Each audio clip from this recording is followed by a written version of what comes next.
Now, let's be honest, when someone like Chimamanda Ngozi Adichie speaks, the world sits down and listens. This is not just any writer, this is a woman whose words shape global conversations. When she says, I am staking my reputation and integrity to support Peter Obi, my people, you should pause and think about it, because if you read between the lines, what she's really saying is, I know my value, I know my name, I don't throw it around carelessly. If I'm standing by Peter Obi, then it's because this man's integrity matches the weight of my own words. And honestly, that speaks volume. Chimamanda is too careful, too meticulous to just endorse anyhow and anyone. That's why Nigerians who are wise and honest keep saying Obi is not just another politician. He's consistent, he's trustworthy. I mean, if Chimamanda could come out publicly to talk about Peter Obi like this, who then are you? I'm not sure who you're going to be supporting during the elections in 2027. Well, we don't know who's running yet, do we? Because I know that you had this, I don't know if it's a relationship or you had supported Peter Obi. Yes. And now he's in the coalition. People say that Atiku perhaps would be president. Would you like to see him become vice president? Does he still have your support? Let's go back to dream count. Oh my word. But I think what I will say about your question, and I don't, part of the reason I don't like to speak speculatively about things I'm not sure of, so we don't know who's a candidate. But I will say that my support for Peter Obi, right, is something that I do not hesitate to proclaim or talk about, because I can tell you what it is rooted in. My support for Peter Obi is rooted in my love for this country. It's rooted in my belief that with the right leader, we can be better than we are. We can create a country where people feel included, a country that is not corrupt and does not tolerate corruption. Again, if you have the leader who's setting the tone, it makes all the difference. And I think that he's also a person who, he doesn't need to be president. He wants to be because he cares about Nigeria, but he doesn't need to be, and that is a very important distinction. There are people who are desperate to become president, not because they have any good intentions for the country, but because of their own personal egos. And I think that distinction is so important, because you choose the right leader and you realize it's not about him. For Peter Obi, it's never been about him. You know, even as a person, his personality, I think, is very telling. He's one of the simplest men I have ever known, and I've known him for many years. And he is genuine and consistent. You know, the person I knew 15 years ago is still the same person in terms of his values. And he's very curious. He wants to learn. And I think that's such a good quality to have in a leader. And also, I mean, there's a wonderful humility. We lack that in this country. There's a sense, I think, in Peter Obi that he's accountable to the people. He doesn't think that somehow he will lord it over people. Peter Obi is not a person who expects you to thank him for doing his job as a leader, because to him it's his job. And so these are the reasons that I support him, and that I will continue to support him in whatever way I can. But I don't want to talk in specifics about how will I feel if he's not the presidential candidate. I don't want to think about that yet, because we don't know. We don't know what will happen. But while we are still on leadership and accountability, let's jump to Abia State. Oh yes, because critics have been making noise way before I can even imagine. Where are the smart schools? Where are the projects Alex Oti is doing in Abia State? What happened to the billions he's claiming he used on the smart school? If you are that person, please come closer, because this video is for you. In fact, it's for everyone in this world. Well, guess what? A full 2-day media tour just happened in Abia State. Journalists divided themselves into groups, combed through rural and urban schools across all these senatorial zones. And they actually saw 63 school projects under construction, reconstruction, and renovation. So, for those still asking, where's the money? Well, here you go. Maybe, well, just maybe, accountability is beginning to look real in Abia State. Good afternoon, my name is Engineer Uche Onwibo. What's happening here? As you can see, we are at Akwete Technical School in Okwa East local government, and we are having, right behind us here is a school hall. So this is under renovation, and so far we've been able to increase the headroom height of the building, and uninstall the old dilapidated roof to install a new one. So we are about to put on the roofing sheets, and also the doors and windows, everything will be also maintained.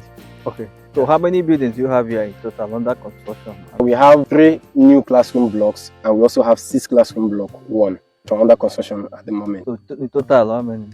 We have additional 4 renovation projects. Renovation in the sense that almost everything is under reconstruction. So that's a total of 7 different projects here in Okwa East and Akwa Technical School. Okay. Now this is the 6th classroom block, and this is one of the new constructions we are doing in Akwa Technical School. Now this is comprised of 6 classrooms, 6 toilets and bathrooms, and in the building. So we also we will be expecting at the end of the day, we'll be having this building fully furnished with tiles, painting, and screeded. As in painting upon the screeding, they will also have ceilings made of emenite fiber cement ceiling. Everything is going to be according to standard from the specification given. This is, in the governor's word, this is a smart classroom, because a lot of things is not going to be as usual, because at the end of this project we'll be seeing some level of professionalism and standard for the government project. What we have here, this is a 2 classroom block right here and over there as well. So what we are doing is a renovation, as you can see. So we've also increased the headroom height, uninstalled the dilapidated roof, and we are installing a new one. This time around, the governor is not making use of the normal aluminium iron windows and doors. No, we are making use of aluminium casement windows, and also a good quality door.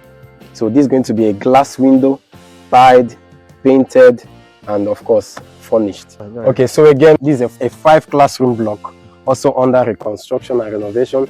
Okay, so we have here a borehole, a portable drinking water, provided also by the government of Abia State.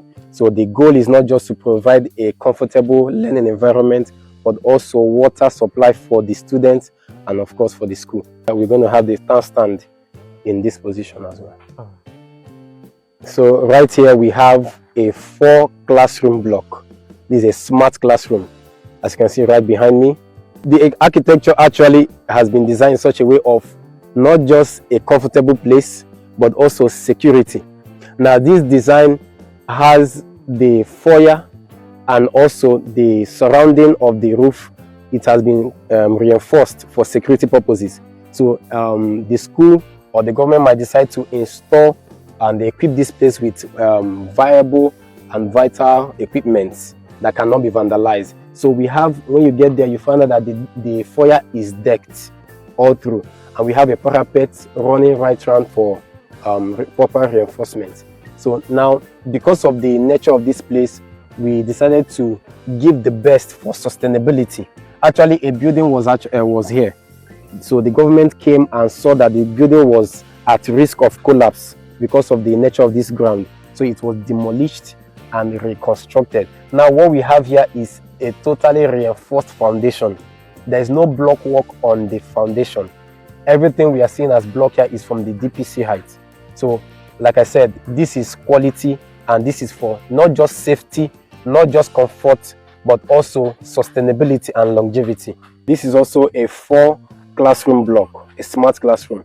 This is a fresh project. So, what's your name again, sir? My name is Engineer Uche Onibo.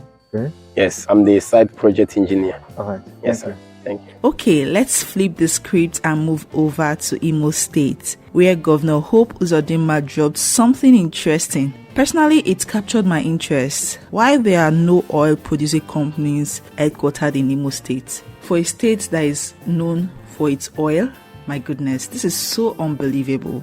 He said, yes, oil is being extracted here in Imo State, but the companies are based in Lagos and pay taxes in Lagos, which raises a big question. Why can't they attract these headquarters in Lagos down to Owerri? I mean, imagine the ripple effect. If those companies actually set up their companies, whatever it is, their outlets in Imo State, jobs, taxes, local development, it will change everything. Governor Hope Uzodimma says they are now in talks, partnering to make that happen very soon. But me, I want to ask you, do you think these oil giants will ever leave Lagos for Owerri? Or is it just another political promise? Drop your thoughts in the comment, because honestly, this one, it gets as it be. We have 7 oil producing companies. None has an office in Imo State. Imo State government has no access to their nominal role to even collect pay as you earn, tax. And then everything is about waiting for monthly allocation. And I said, no, it must change. I had a meeting with all the oil producing companies, and I said, you must have your address here, including those that are partly owned by Imo State government with no business outfit anywhere in the state, operating from Lagos. I said, no, we must build an economy here. At the end of the day, they gave me reasons.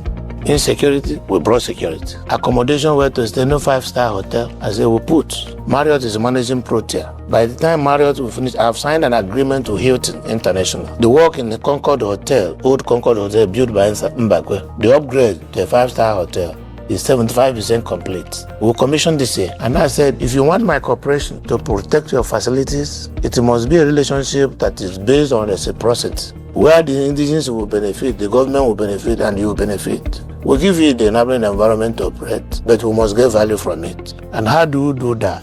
We cannot be source of raw materials alone. You have to process the raw materials in Imo State. That way you will be creating jobs. And they all agree. So today we've seen it all. Chimamanda's taking her voice for Obi, Abia smart schools answering the critics, and Imo State eyeing oil companies like hunters eyeing big game. Oh yes, Nigeria is moving, honestly, slowly but surely. But the real question is, are we citizens ready to hold these leaders accountable while supporting the ones who actually deliver? Because at the end of the day, it's not just about promises, it's about prove and prove. This way is what the Nigerians are now demanding. You are watching Update People TV.